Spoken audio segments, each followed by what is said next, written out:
Welcome back to another episode of FCS Delivered, presented by FedEx Ground. I'm co-host Craig Haley, along with Gary Reasons, college football Hall of Famer and a former FCS All-American. Gary, how you doing this week? Well, Craig, it's a little different. I had a little chance to take a little break, but I didn't go on campus, as you know. It's just got the playoffs rolling. But I did take a trip. I did go to the Rocky Mountains, Denver, Colorado. I got a chance to visit with my daughter, and she's expecting a child, and I wish them well. That's going to be happening here in the next couple of weeks, and our family is really excited. So still good times. And hey, guess what, buddy? We've got multi-screen opportunity here with these playoffs coming up, and I'm looking forward to it. Well, thrilling to hear the good family news. Congratulations. Now, Gary, as you know, our FCS Delivered is produced by Seth Biley and Graham Bell. You can find us in many places, podcast platforms from Amazon to Apple, Spotify, Google Podcasts, many others, of course. And then we're on YouTube as well. All you have to do is search for FCS Delivered, and you'll find our YouTube channel. Now, in today's episode, Gary, we're going to talk FCS playoffs, of course. We're knee-deep into it. And we're also going to talk about some of the season-ending awards, who we voted for on our ballot for the season-ending FCS Legacy Awards. Gary, what were your impressions of the first round of the FCS playoffs last weekend? Well, I thought they were all very competitive. The games were excellent. I did watch a few of the games while I was out of town in Colorado, and it was down to the wire on some of them. So a lot of fun there. I actually had my son-in-law watch with me on the multi-screen. Like I set up my monitors and my computer, and he really enjoyed it. So we took the FBS level games that we were watching and also the FCS games, and we kind of stair-stepped them down. It was fun to do, really didn't disappoint at all. And I think we came out, at the end of that action with some very qualified contenders to continue in this playoff. That's a great way of looking at it, because there were great college football games everywhere last weekend. And, of course, with the FCS playoffs, started with 24 teams. We're down to the round of 16, the second round. And something, well, incredible has happened. You don't really see it too often. There's only 4 conferences remaining out of 16 teams, out of 11 conferences that fielded a team. The 7 one-bid playoff qualifiers, one-bid leagues, they've all been knocked out. It's down to the Missouri Valley Football Conference with 5 teams remaining out of the original 6. The Big Sky and the CAA both have 4 each, and the SoCon, the Southern Conference, has 3. I mean, it takes you to the power conferences, Gary, but at the same time, you do like to see a little bit more spread out. What do you think that we're down to only 4 conferences with 16 teams? Well, it shows what the truth of what the FCS is. It's competitive.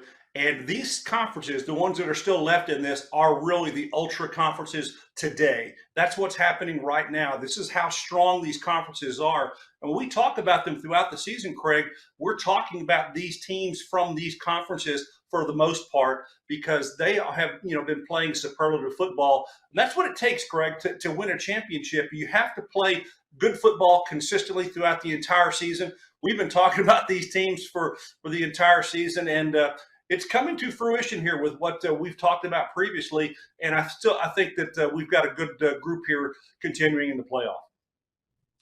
Well, I always kind of look at the college football playoff on the FBS, and you do want to see the power conferences in the end, power teams. I think it's probably the case here, and we're going to have that with what's left in the playoffs.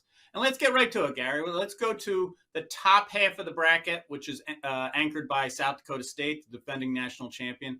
Let's look at those 4 games here in this first segment. First one, let's do Youngstown State coming off a win at Buchanan. They're at the 8th seed, Villanova. These teams haven't met since 1999, but they have a history of close games, Gary, including 3 playoff games that were real tight. Tell us about this matchup. Well, Youngstown State and Villanova. Villanova, obviously, as you mentioned, Craig, they are the 8th seed.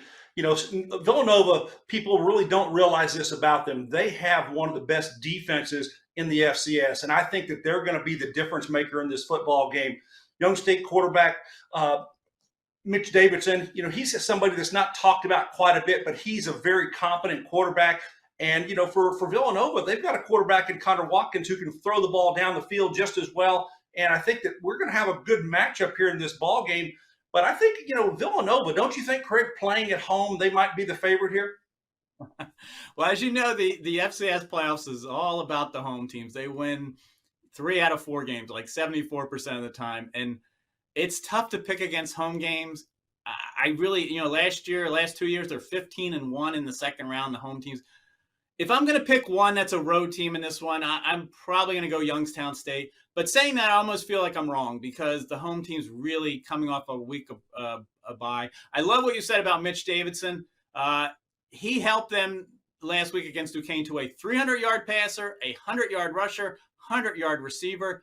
They're just on a roll. That's why I'm going to go with Youngstown State here. But again, it's almost like I feel wrong because Villanova will be difficult coming off a bye at home.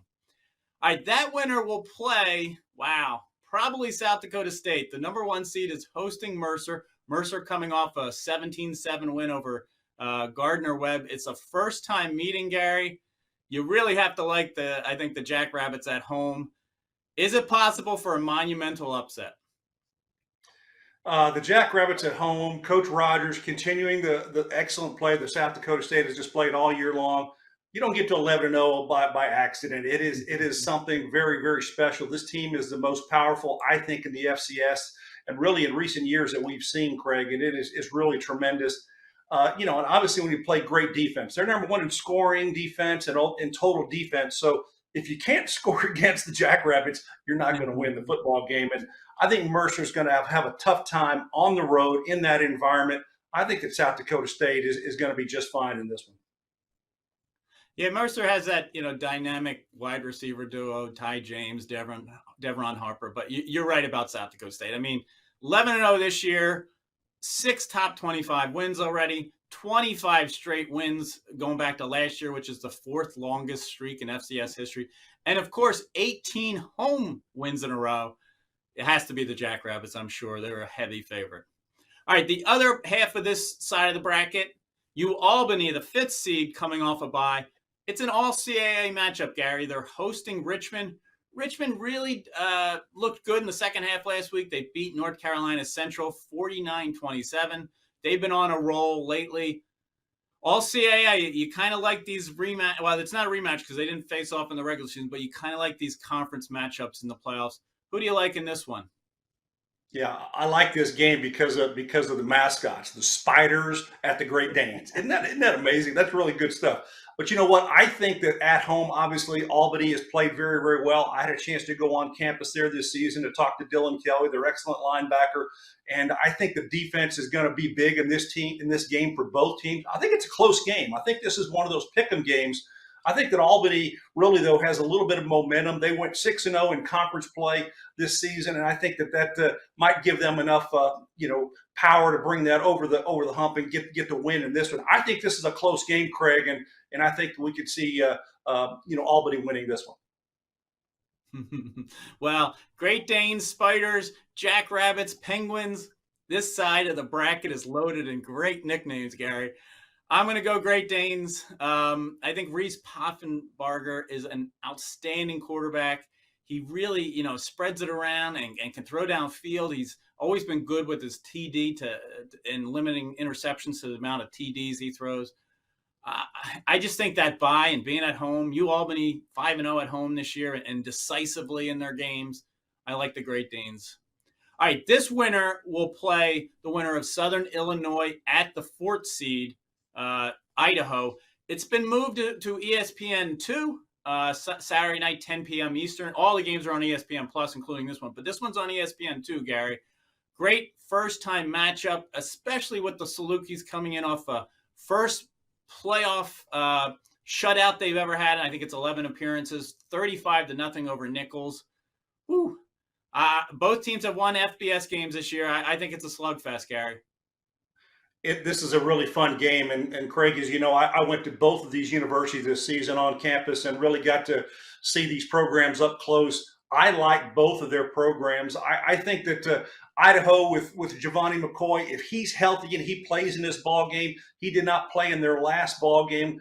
Jack Lane stepped in for him. He threw 6 touchdowns in that ball game for them also. But I think that Giovanni McCoy, if he's in there, he's possibly going to give them the nod. He's very, very competitive.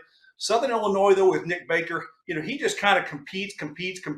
He's not your prototypical size quarterback that you're going to have in a football game, but he is a high competitor. This game, Craig, I like both teams in here. I just have to go with Idaho at home. When they play in the Kibbe Dome, it is loud. It is fan friendly for Idaho. The Vandals loom big in that setting. I think it's going to be tough for Southern Illinois to get a W there, but I wouldn't call it a big upset. But I think Idaho gets it done at home.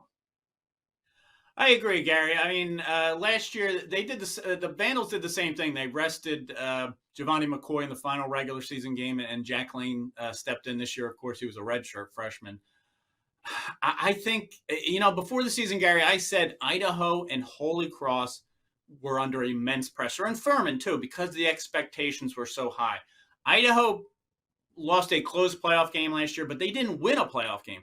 That has put pressure on them to produce here in the playoffs. I agree, being at home in the Kibbe Dome is a difference maker. It's going to be so loud, but the Salukis are an impressive bunch. They've really clamped down on defense. I'll go Vandals as well, Gary, but boy, this is a great ESPN2 game to spotlight for the FCS. Gary, we're going to take a quick break from FCS Delivered, presented by FedEx Ground, and then we will be back after this.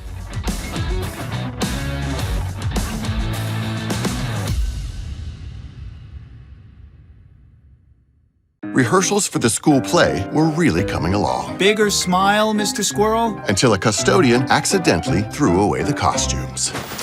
Oh no. Everyone was rattled. Miss Garrity forgot how to play. And the Queen of the Hedgehogs almost quit. Find a new queen! But replacement costumes were shipped with FedEx, and with added peace of mind from picture proof of delivery, everyone could focus on the perfect opening night. FedEx, where now meets next. For residential delivery only.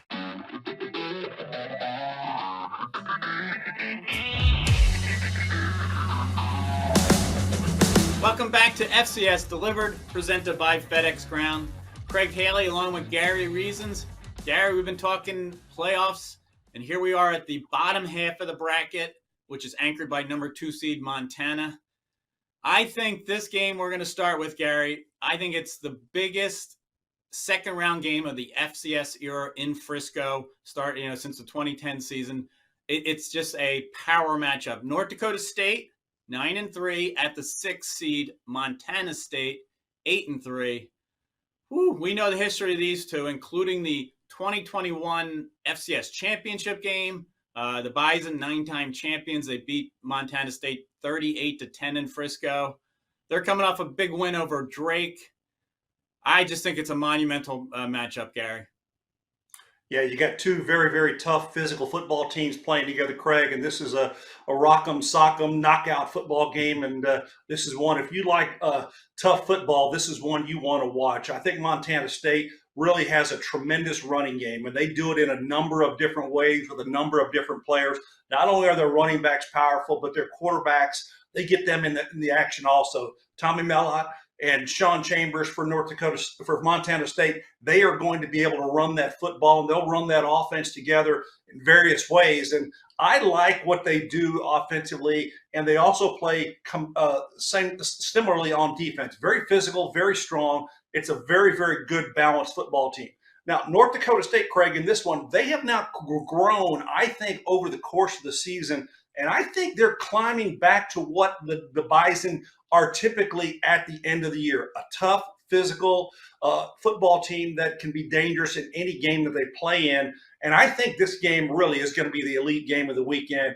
But I think Montana State, the Bobcats, are going to get this one at home just because of their fan base and really the tough offensive play that they have, and really that solid defense that they display as well. Gary, the North Dakota State win last week gave them 45 all-time playoff wins, tied the record of Georgia Southern. But as you know, they've played so many home games in the Fargo Dome. They've only played 3 true road playoff games all that time. They're 1-2 on the road. Ironically, the one win was at Montana State in 2010. Here they go for the sole possession of the record at Montana State. It's going to come down the line of scrimmage. They're both great on both ends. Montana State, 26 straight home games, Gary. I just hope it goes down to the end, but I'm going to go with the Bobcats as well. What a great environment for FCS football. It could be like a championship game, and here we are in the round of 16. All right, Gary, that winner will play the winner of Sacramento State at number 3 seed South Dakota. It's the second straight week Sacramento State will be playing in the Dakotas. Last week they won at North Dakota 42-35. Here they are doing a first-time meeting at South Dakota. Excellent matchup. Funny thing is, South Dakota didn't play a Big Sky team in the regular season, but here they are playing one in the playoffs. That means every year they've been an FCS program. 2008, they've played a Big Sky team. It took the playoffs to continue that streak, but they're playing Sac State, Gary. Yeah, Sac State is an interesting football team, Craig. This season, they started slower than I thought they would play beginning of the season, and they built their team again over the course of the season, and now they are playing really good football behind their quarterback, Caden Bennett. He had a huge game against North Dakota, and he can be very elusive. He's a guy who can run around, and he can make some things happen with his feet. And, South Dakota, they're a team that if they can limit all the errors that they have and get them behind themselves and play, and quarterback Aiden Bowman can have an excellent ball game, I think that they can possibly do a good job here of limiting Sacramento State and their explosive offense. So I think South Dakota has an opportunity here in this one to, be comfortable at home and move on in this playoff. Sac State, I think the big thing is they have to keep drives alive. Last week, they were 8 of 10 on third downs at North Dakota, just a phenomenal number.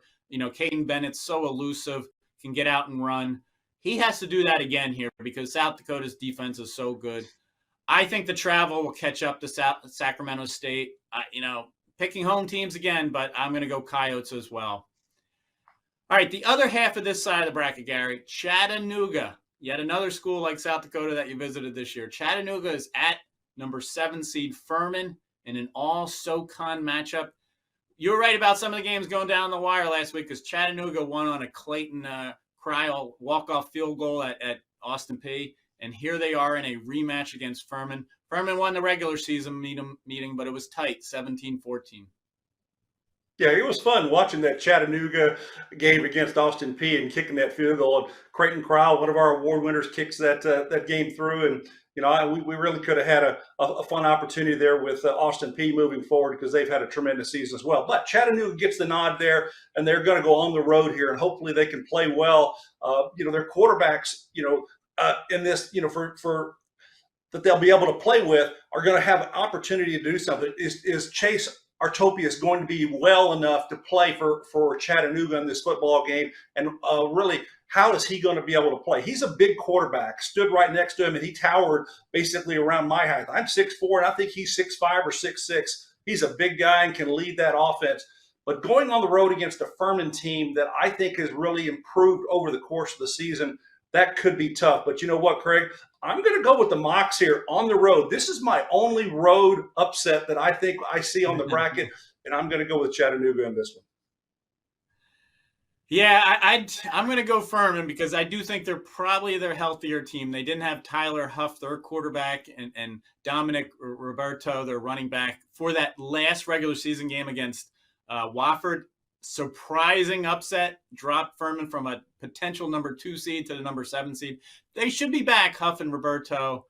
I think you're right about Luke Schomburg might be the quarterback for Chattanooga, but he played very well last week in the playoffs after playing against Alabama a week before, so he's very seasoned in 2 starts now. I'm going to go Paladins. Again, an all-SoCon matchup and a rematch here in the second round of the playoffs. All right, now that winner will take on either Delaware or the number 2 seed Montana. The Grizzlies are at home.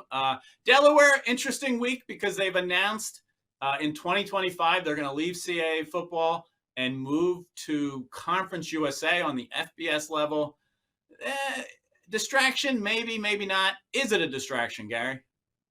I don't really think so. This is something that these teams, they're focused on what's in front of them, and these coaches are right there. Put that stuff that's happening at the big picture university level out there. But you know what? Going against Montana, you've got something that you have to deal with it. And Montana is a very credible number 2 seed in this bracket. And they've gotten there for a reason. 10-1 on the season coming in, and this is one that I think at home they're just going to be too strong for Delaware to overcome. And that's a long trip, Craig, from Delaware all the way out to Montana, and it's going to be a tough environment for them. So I think the Grizz probably going to do very well at home. Yeah, I agree. The Grizz are just coming on strong. They've 7-0, obviously, since Clifton McDowell became the starting quarterback, but they finished very strong. Decisive margin in the games in November, late season.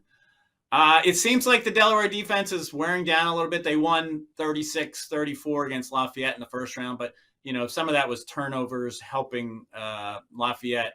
But yeah, I'm going to go with, Alex Gubner, Braxton Hill, that defense that they have with the Grizzlies at home. It'll be a raucous crowd, of course, at Washington Grizzly Stadium. Now, those are all the FCS second round playoff games, Gary, but there is another game this week, the SWAC championship game, and it's a rematch. Prairie View A&M is at Florida A&M. They played in the regular season. Florida A&M won decisively, 45-7. Can Bubba McDowell, the coach at Prairie View, change everything here and pull off an upset Prairie View at Florida A&M? What does it take to do that kind of turnaround after such a decisive loss in the regular season? Craig, now let me ask you a question. You and I have watched Florida A&M over the last couple of seasons, and they have played tremendous football for that entire stretch. And this season is no different. They have won. They have won convincingly. Obviously, this is a second meeting between these two teams, and they're going to be at home too. So, you take that snake that's out there and that and that football team, and it's going to be pretty tough, I think, for Prairie View A&M to get this one done. I think that Florida A&M just plays the way they normally will play, and I think that they're going to be all right in this one. So does Bubba McDowell, can he get his team to go and get some turnovers on the road? He's going to have some great stops by his defense. He's probably going to have to, have some pick sixes or fumble recoveries or put some defensive points on the board to have an opportunity in this ball game, because Florida A&M is truly that explosive, and I think that they're a very elite football team. Well, we talked some of the great nicknames earlier, Gary. The Rattlers. That has to be a top 5 nickname in the FCS. So yes, the Rattlers are a heavy favorite here to get it done at home in the SWAC championship game. All right, Gary, we're going to take one more break from FCS Delivered, and on the other side, we're going to talk about who you and I selected on our ballots for the FCS season-ending awards. This is FCS Delivered, presented by FedEx Ground.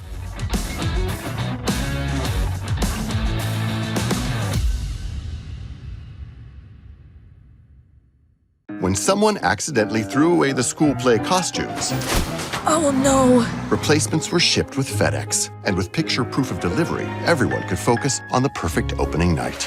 FedEx, where now meets next. For residential delivery only. Do you like what you're hearing on FCS Delivered today? For more national FCS coverage, please go to theanalyst.com throughout the week. We're the home for the FCS Top 25 Media Poll and the weekly and season-ending FCS National Awards, presented by FedEx Ground. We also take you across FCS Nation with stories, predictions, and an inside look. The FCS coverage can be found at theanalyst.com.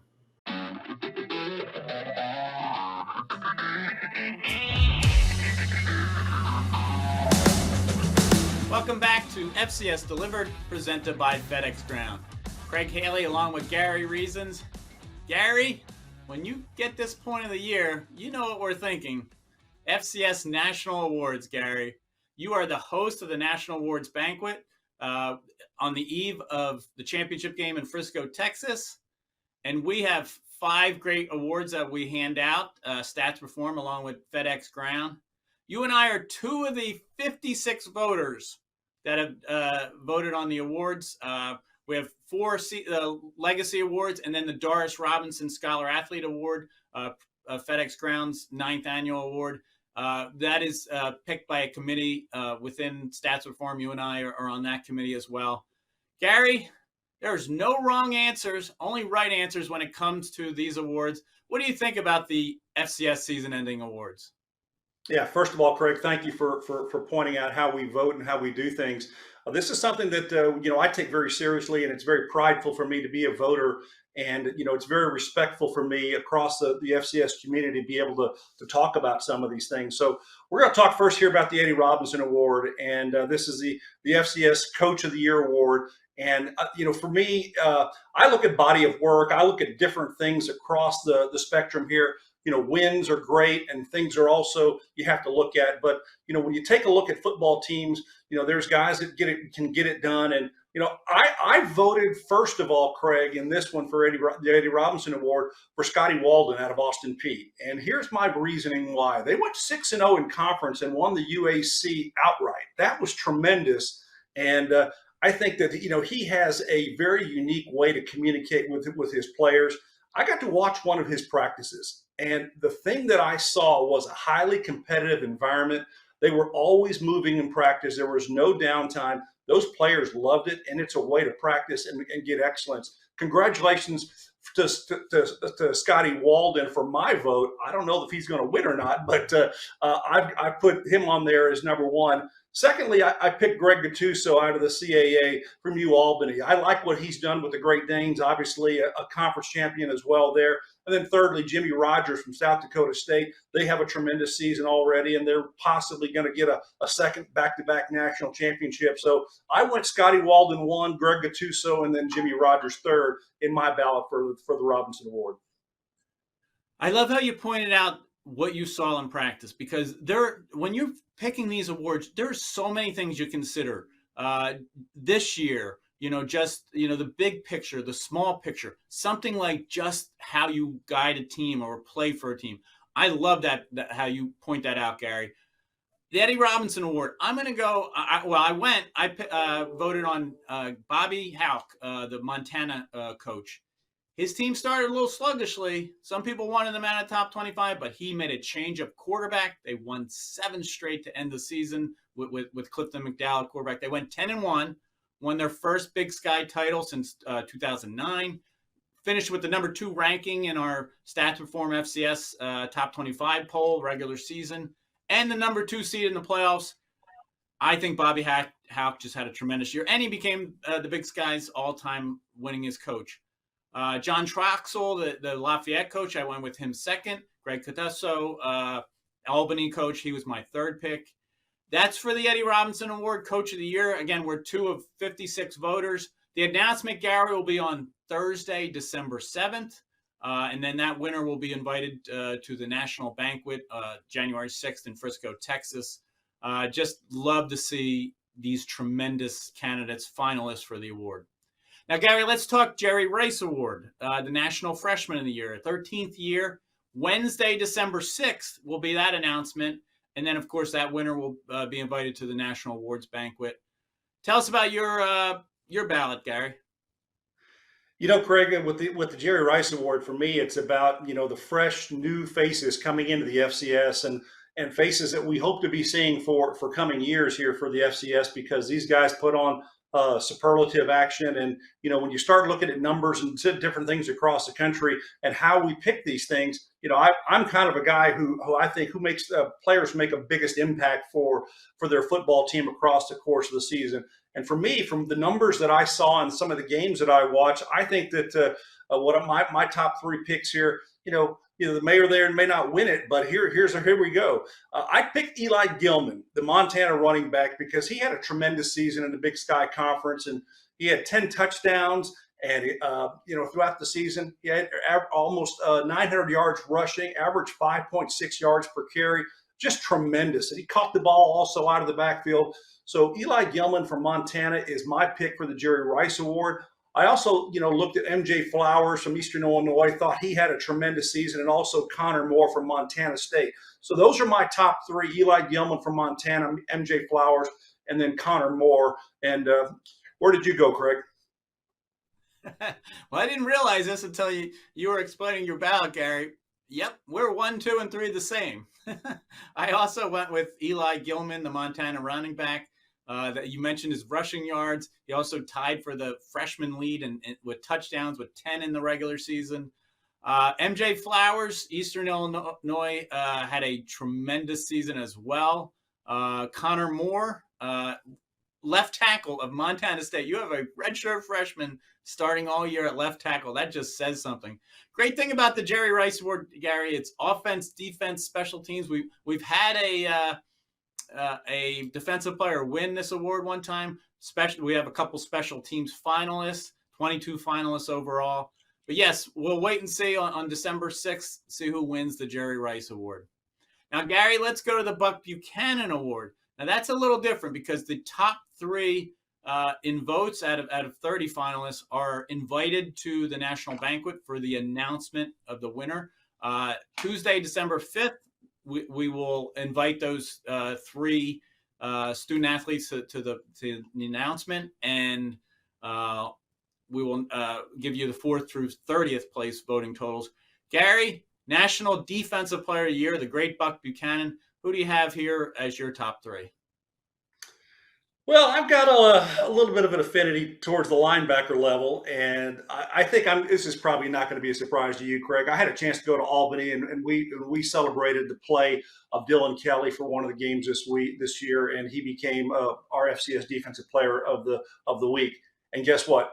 He continued throughout the entire season of having a great season. So I picked Dylan Kelly from UAlbany as my potential winner for the Buck Buchanan Award. I thought he had a tremendous year, and congratulations to him for that season. Had 145 tackles on the season. That's tremendous. 8 tackles for loss.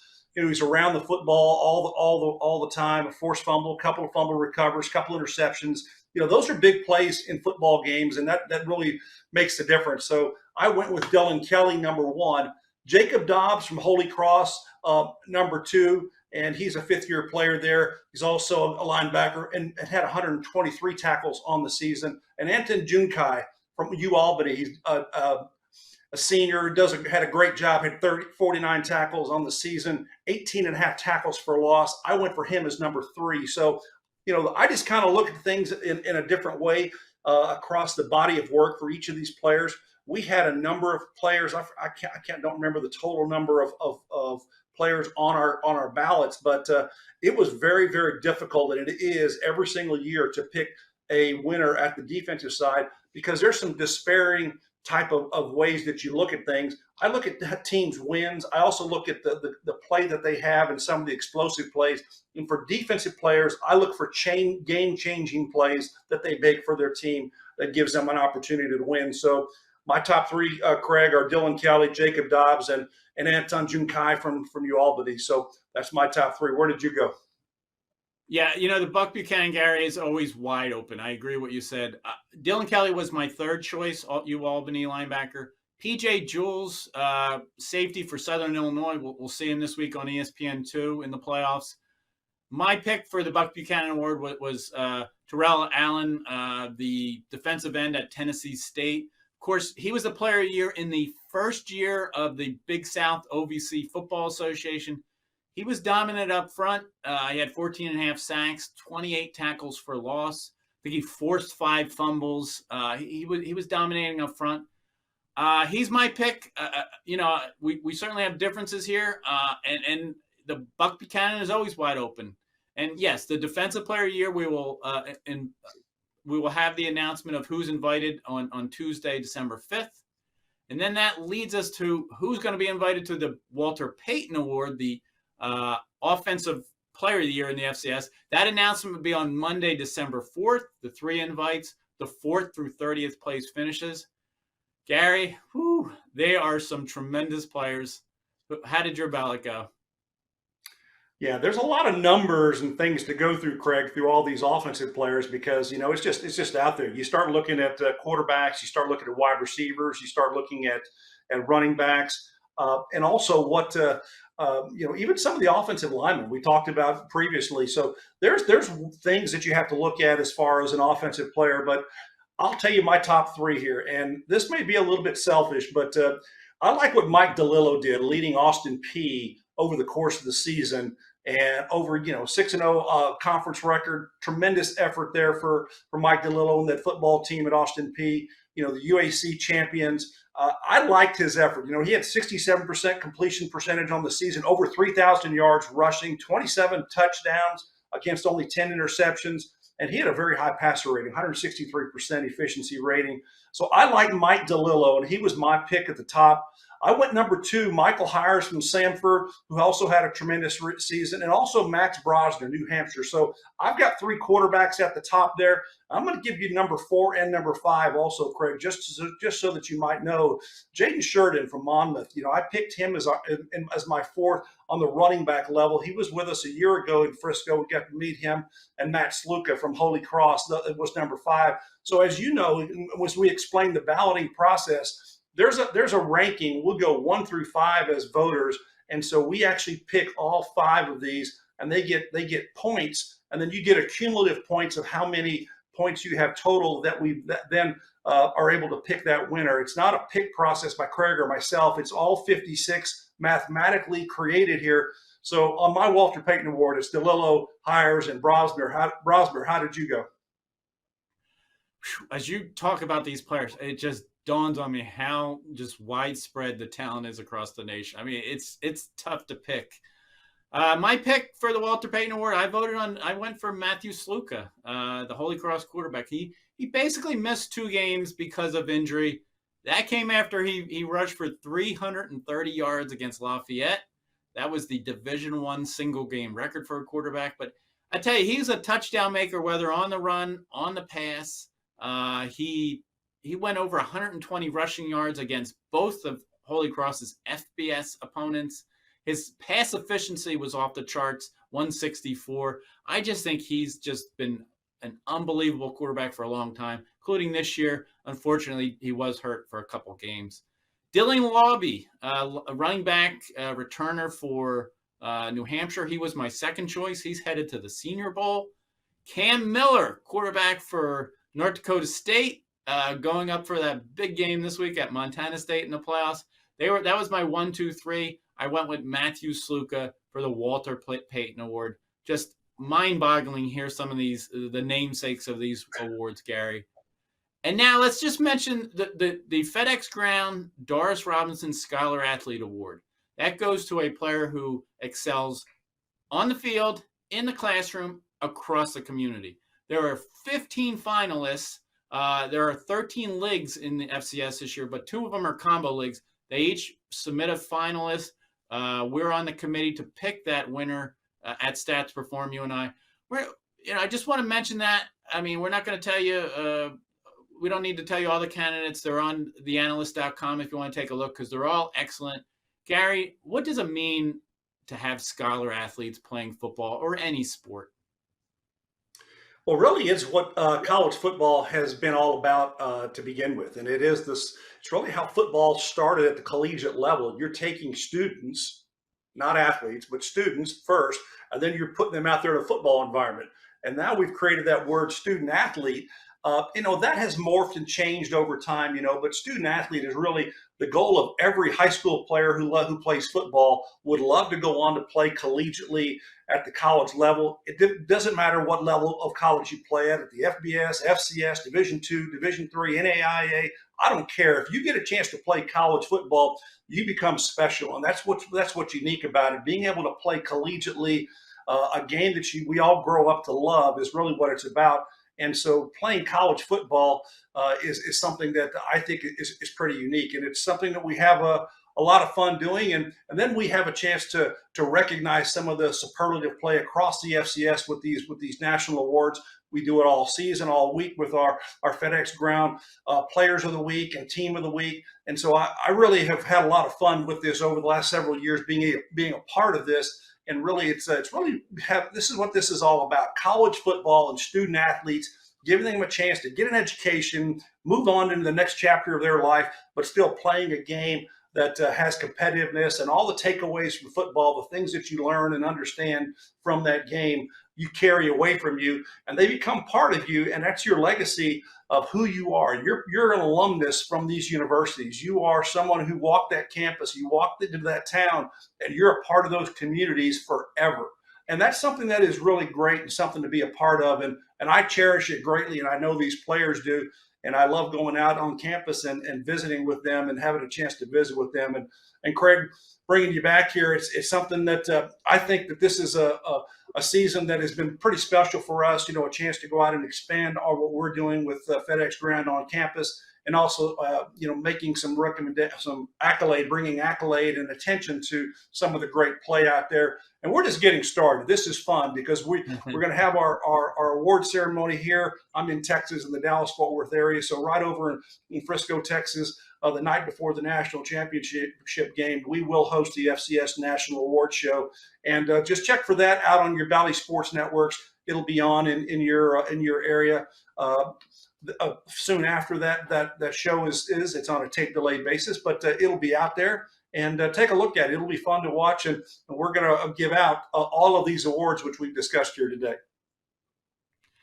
Well, Gary, there's 5 awards here, and it's not surprising that FedEx Ground really wanted to be aligned with the Doris Robinson Scholar Athlete Award. I mean, community service is such a big deal with the younger generation. And these winners in recent years, we're on the 9th year of this award. It's just unbelievable, what they're doing and how they're impacting lives in the community, on campus. Just great group of finalists. You can see them all on the Analyst.com. I do want to mention, Gary, that the Stats Perform FCS All-America team will be coming out as well Tuesday, December 19th. Usually every conference is represented on that list. We do a freshman team as well. Just, something to look forward to. And this might be my favorite segment of the season, Gary, just talking about these namesakes of the awards, talking about the finalists, who you and I picked, knowing there's 56 ballots out there deciding these winners, Gary. Whew. Are you ready for this weekend, Gary? Yeah, we've talked enough about it, Craig. Let's play some football. This is going to be fun. We should have a good weekend of football. It's going to lead up to a great championship. And I'm already getting some emails here from our FedEx partners talking about the game. They're getting ready to go to it. So should be fun. Yes. FedEx Ground, Stats Perform, we want to thank them for bringing FCS Delivered this week. Of course, Seth Biley and Graham Bell, our producers, really making it work here and happen behind the scenes. You can see all our coverage, Gary, on the Analyst.com, and that includes all the finalists that we've just talked about with the FCS season-ending awards. Gary, I hope you enjoy the games. Like you mentioned, it's a multi-screen weekend. There are 8 playoff games and the SWAC championship game. It's noon to after midnight on Saturday, Gary. I hope you enjoy it. Got to be a long day, Craig, but I'm going to hang in there. All right, well, great discussion here on FCS Delivered. We thank FedEx Ground. We hope you enjoy the weekend and all the games, and we will see you soon.